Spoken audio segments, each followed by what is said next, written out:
All right, let's bring in a former big leaguer right now and now a part of the team right now, the talk of the offseason. Chris Archer joining us for the first time on FT Live. Chris, great to see you, dude. How's life right now?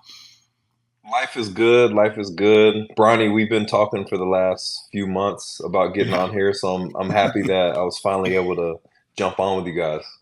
Dude, But we picked a good day too. So obviously, we just talked to Wash. Let's just start here. It's MLK Day. What does the day mean to you, and also to relate it to baseball? One idea Wash brought up was he said he feels like most teams have Latin coaches. There are not enough black coaches for each team. Do you agree with that? I mean, I would love to see more representation, but I do understand that it takes time for these things to happen. One thing that I love to talk about are the initiatives, the RBI program, the Dream Series that was just over this last weekend, the amount of Black American players that have been getting drafted the last several years kind of shows MLB's investment into the community is starting. The seeds are starting to be planted, and we're seeing some fruit from those seeds as well. So I like to lean into those ideas more. And I think MLB is doing a good job. So obviously, MLK means a lot to the United States. Things aren't perfect, but they're in a much better place than they were in the 50s and 60s when he was doing his campaigning and his march and his speeches. And I can't say I'm satisfied with the state of Black Americans in baseball, but I can see a nice trajectory going forward. Chris, some of the initiatives we've already talked about, RBI and some of the other things, the Dream Series, all those things you're talking about. But how do we get these kids to play baseball more? I know these series are a nice first step, but how do we actually get in and get them away from football, get them away from basketball, and get them to find the love of baseball that obviously you had at a young age? Oh man, AJ, that's something I've thought about a lot. Um, I don't know if there's an answer. I think making the game cooler is helping. Whenever I used to backpedal off the mound and kiss my bicep, people would get upset. But now things like that are celebrated, which makes it cooler. But I'll say this: that it's always going to be a challenge because basketball and football, there's more instant gratification, right? You go to a D1 college and your games are on national television on the weekend. Uh, if you go to a D1 college in baseball, unless you have the SEC network, you're not really nationally broadcast. It's more regional, like the game of baseball itself. So it's always going to be a challenge because I think a lot of people get enamored with that instant gratification. But AJ, Kratzy, I mean, y'all know, like, even for somebody like myself, I spent 7 years in the minors before I made it to the big leagues. That's a long time. And it just doesn't seem, it's not that enticing when you can go play 2 to 3 years at University of Texas. Um, you can get NIL money, like big NIL money. NIL money is not that big in Division 1 baseball. It's there, but it's not nearly the magnitude of basketball and football. But you can go to these large programs. You can be seen every single Saturday, and then every single Sunday. Once you get drafted, you're going to be seen as well. And it's just not that straightforward. And I think in certain communities, it's more enticing to try to play those sports where you can become famous or monetarily sound or equipped sooner.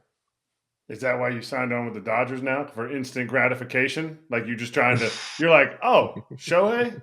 Okay, Yamamoto? Yeah, I'm a go over here now. Well, that's funny. That's a great pivot. You guys are getting good at TV. Kratzy, you're getting good at TV, bro. Um, but no, like the process with me started in the summer. I went to Andrew Friedman's house and we were talking through next steps. I have a lot of respect for Andrew Friedman. He was the GM when I was in Tampa. I signed a deal in 2014, which is crazy that that's 10 years ago now. I signed a deal and I worked directly with him on that deal. And throughout my time there, we collaborated a lot. It's somebody I trust, and I said, "Hey, like this is what I'm thinking." And he's like, "Hey, I've done this with other guys before," and he named a couple guys: Gabe Kapler, Rocco Baldelli, amongst others. And he said, "Hey, I've done this before. Let's put you on the path to be well-rounded in the sport. So if you want to manage one day, you can. If you want to be in the front office one day, you can. If you want to put the uniform back on in any way, you can." And it just made too much sense. It had a lot to do with the brand, obviously, of the Dodgers. But after that conversation, I went to Instructs and I saw how they run their farm system. I've been a part of 3 or 4 other teams, whether it be in the minor leagues or the major leagues, and I've never seen an operation like that. I've never seen the level of care. I've never seen the amount of resources. And I don't want to overshare, but I spoke to a couple other clubs, and it just made so much sense with the relationship I have with Andrew Friedman, the amount of flexibility and curiosity that they were going to allow me to satisfy, and the fact that it is the Dodgers. We know that the Dodgers, if you don't think they're number one baseball organization, then you think they're number two. And I think there's all pros. I'm going to learn so much, and I'm going to be able to give as well, because I'm looking forward to working with some of the younger guys. All right, so let's go back to 2010 when we were in the pre-Mundial together and you were like 21, 22 years old. Now to 2024, can't believe it's been 14 years since we played together. What is 2010 Chris Archer telling 2024 Chris Archer because you weren't a big leaguer at that point. We were on Team USA together. You dominated Cuba that had Jose Abreu on it. You struck out like 10 of the like 12 dudes that you faced. It was incredible. But what is the 2010 Chris Archer telling the 2024 Chris Archer that's now starting a new focus? Like, you wanted to be a big leaguer. What does 2024 Chris Archer want to do as he's starting this new focus, new career? Kratzy, that's a good question. I've actually no one ever asked that type of question. They usually ask, what would the 2024 version ask the younger version? Yeah. So just off the top of my head, and you did a lot of this, and I know that TV is your thing, but I could definitely see you, leading a team in some way, probably in that top spot in the dugout. But being able to take the things that I've learned and excuse me, have empathy for that 2010 version, right? That 21, 22-year-old.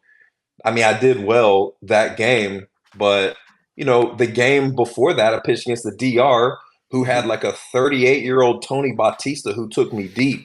So it's more about channeling, that wide open stance. I hung a slider, like I did him a favor, right? Like there's no reason I should be even throwing the guy a breaking ball, like. But anyways, it's going back and thinking, okay, yes, there's a lot of success, but how do we handle adversity? How do we get here? And remember, there's going to be bumps along the way. So the younger version of myself is going to have to remind the 35-year-old Chris Archer, be patient. You're working with 21-year-olds. They just got promoted to this level. Success isn't instant. I think we get caught up sometimes, like if a guy gets called up to the big leagues or gets called up to a new level, double A, triple A, whatever it may be, and we forget that it takes time to develop. Like the minor leagues is very developmental. So I'll have to, Mike Trout was on our team, and I'll have to remind my younger self, will have to remind my older self. Even Mike Trout, when he got to the big leagues, he got demoted. I don't know what the reason was. I don't know if, Torrey Hunter got hurt and it was just a temporary 10-day IL type situation, and or if he hit 100 and they didn't think he was ready. But I'm always going to try to keep at the forefront of my mind that this is developmental, and not to be too harsh or rash or quick to evaluate one way or the other, good or bad. Chris, you mentioned you're working for Andrew Friedman. Do you ever yell at him for trading you to Pittsburgh? Say, why didn't you just leave me in Tampa Bay? You could have just kept me in Tampa Bay forever. I mean, do you ever go up to him and say, why? Now you got Tyler Glass now, one of the guys you were traded for. So, I mean, I would be like, hey, Andrew, why'd you trade me? So he had already gone to the Dodgers at that point. Oh, okay. Nah. That's why he's Yeah. signing on. Yeah, it was a different But I GM. will That was say, Neander. Oh, it was Neander. yeah, it was Gotcha. Eric Neander. But I will say this, you know, I signed my contract like with Joe Madden as the manager. Andrew Friedman was the GM. They had that clause similar to what Shohei has. Joe had a clause in his contract, if the GM leaves, then I can leave. So they both left after the same year that I signed, 2014. By the time we got to September, they were both gone. And one reason why I respect Andrew is because, you know, he circled back as he was moving out. It was later. It may have been like early 2015, like January or something. We sat down and, you know, we had a conversation about it, and it was man to man. It wasn't like he hid from the situation, and that really helped me learn the business aspect. Certain things can be one way today, and 6 months from now they can change. And I'm not saying I always handled baseball business perfectly, but one reason why I respect Andrew is because the transparency and his willingness to sit down with me after he traded me after signing a deal with a completely different team, you know, as far as leadership. Hey, Chris, I want to ask you about playing days and why you decided this was the time. Can you give us the play-by-play of what was going on in your brain over the past whatever amount of time it's been that you started to think, hey, I'm going to move on to the next chapter of life in baseball and my career? Yeah, I think it boils down, and these guys on here know, I think it boils down to just like health. My body just didn't feel great, and the competition was no longer me versus the batter. It was a lot of it was internal, just kind of fighting some injuries and fighting some stuff that was just inevitable. It was like I just have to push through this. There was nothing that had to be addressed surgically. I wasn't willing to have any more surgeries. I had 3 in 3 years, and that was hard enough. So the relationship with playing the game changed a little bit. And for me, you know, my mom, she's not with us anymore, but she told me when you don't love the game anymore, then it's time to hang it up. Well, and, you know, I always wanted to play till I was 40 years old. I wanted to be out there like Rich Hill, like, you know, 43, 44 years old, still pushing, still a high quality pitcher.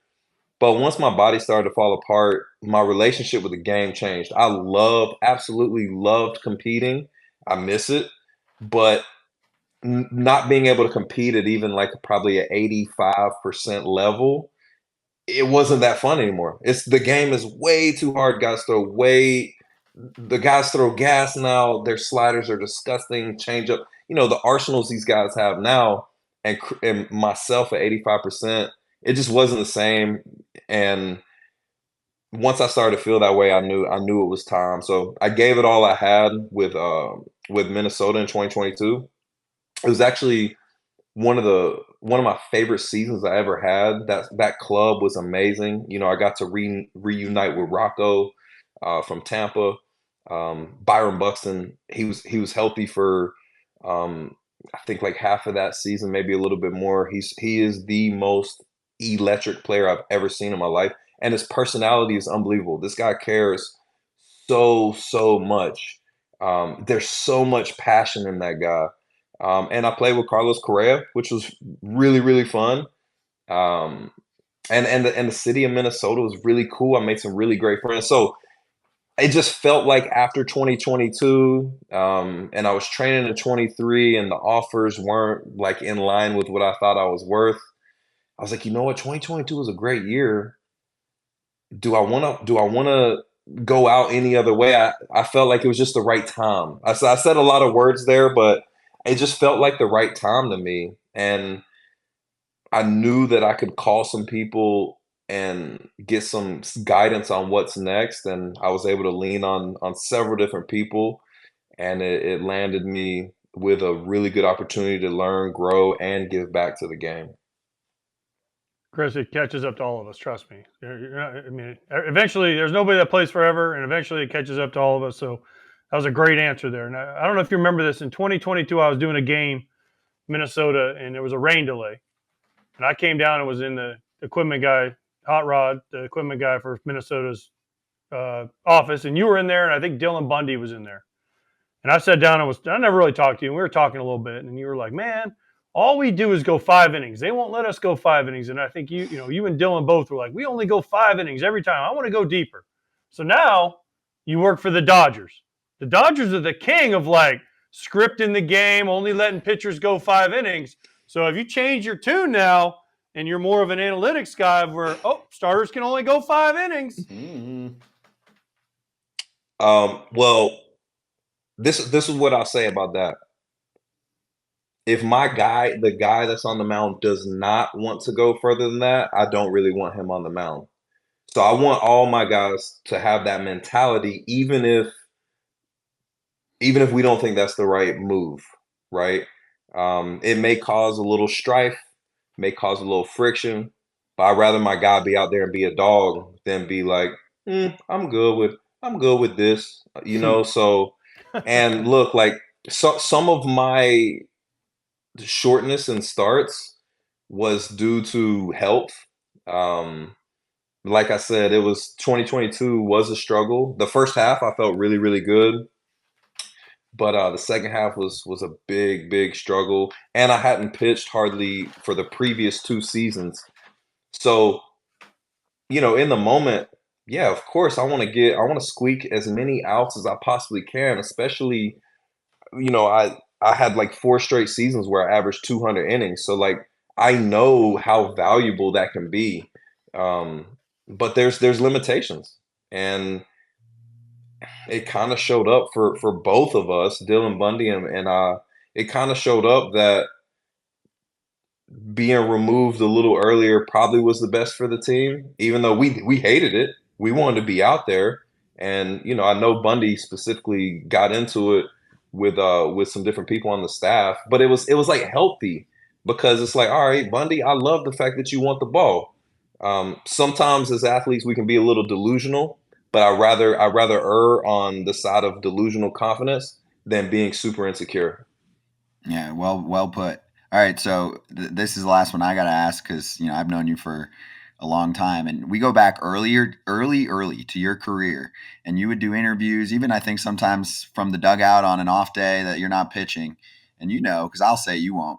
People were like, "This is the kind of player that we need speaking. We need answers like this, someone who just talks like a real person, not the cookie cutter answers. He's fun, he's exciting." Obviously, what you're doing on the mound. So, you heard it at an early age. People were like, he's got to be a broadcaster. I think you might have even, I don't know, maybe you did a game or something like that. So, has that been on your mind at all? Or do you really want to take the, more hardcore baseball coaching front office kind of route?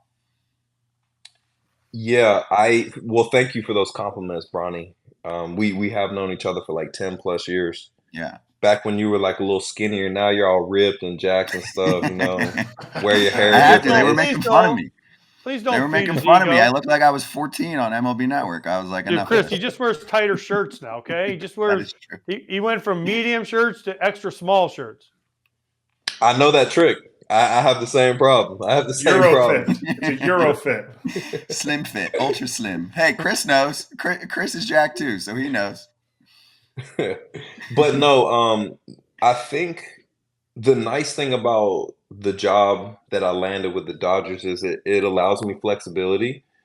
So I confided in Gabe Kapler a little bit. He's a close friend of mine. We connected in 2012 in spring training, and we've kind of just stayed connected throughout his whole journey and he's in the front office now, but he's managed 2 clubs. He's been the farm director. He's done broadcast. He's kind of touched it all. And, the flexibility with this position that I have with the Dodgers, it allows me an opportunity to do other things. So given the right opportunity, as long as there was no conflict with the Dodgers, because I do want to take that serious. I don't want to be. I want to be in rooms where decisions are being made, And if that makes the Dodgers uncomfortable, then I might shy away from that for now. But if there's something straightforward I can do, like just calling a game or being the color person, um, and it's something that won't deter from my goals with the Dodgers, then I'm all for it. And I've spoken to a couple different networks, explored some ideas, because baseball does need a little bit better coverage. I mean, we have you guys and we have some other podcasts and some, but we just need more. And I feel like I could add a dynamic. I don't think I could carry a show necessarily, but I could add a fun dynamic and have some insight that might be different than others. A couple things here. One, you're welcome to join our show anytime. You can take Scott's place. Just you have to get super small shirts.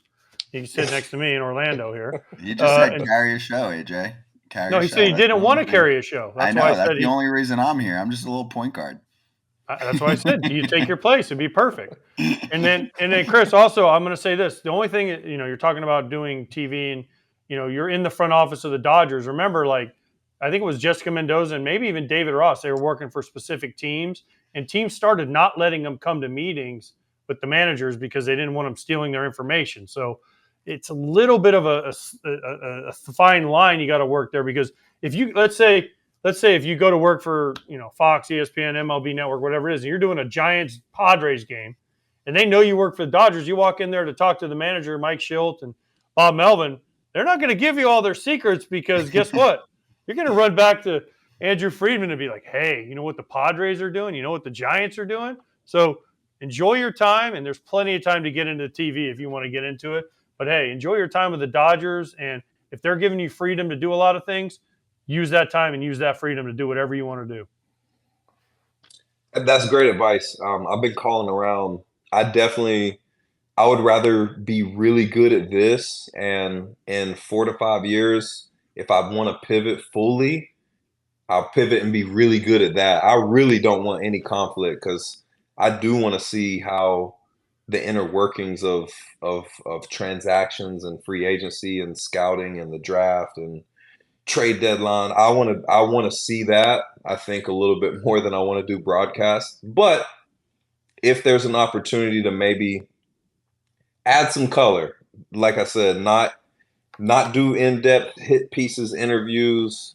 If there's an opportunity to pop on with you guys, like on a semi-regular basis, something like that, and it's no conflict, I'd love to do that.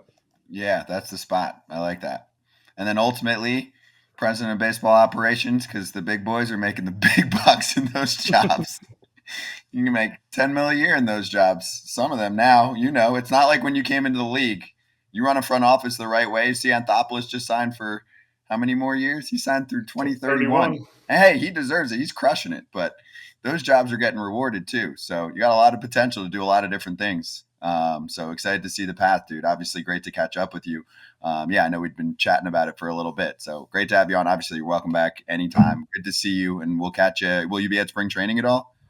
Yeah, I'll be out in Arizona for spring training. Cool. The one thing about the compensation for GMs and president of baseball ops, I mean, honestly, it kind of makes sense that they're getting paid the way at the level that they are, because they're basically the head of a multi-billion-dollar corporation.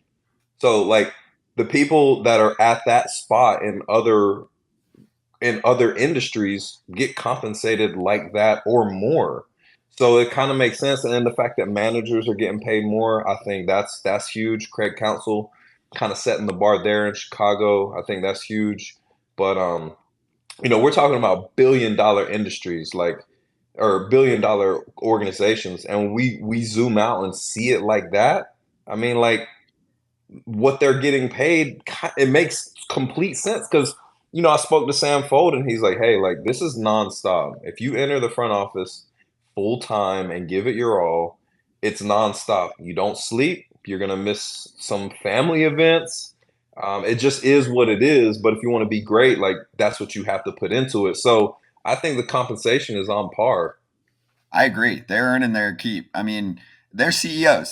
That's the way I look at it. They're CEOs. You could say the owner's like the investor, right? Like that's the money. The CEO who's running everything around the team pretty much is the head of the front office there. So I'm with you. Yeah. I mean, those dudes don't sleep. They work freaking every day. We give them shit when it's like Christmas Eve and they sign a player, but you know what they're doing. They're missing family time to sign a player. So I'm with you, man. Great catching up with you. Good to see you. And hopefully we'll catch you in Arizona. Otherwise, back on here at some point. All right. Yeah, thanks for having me on, guys.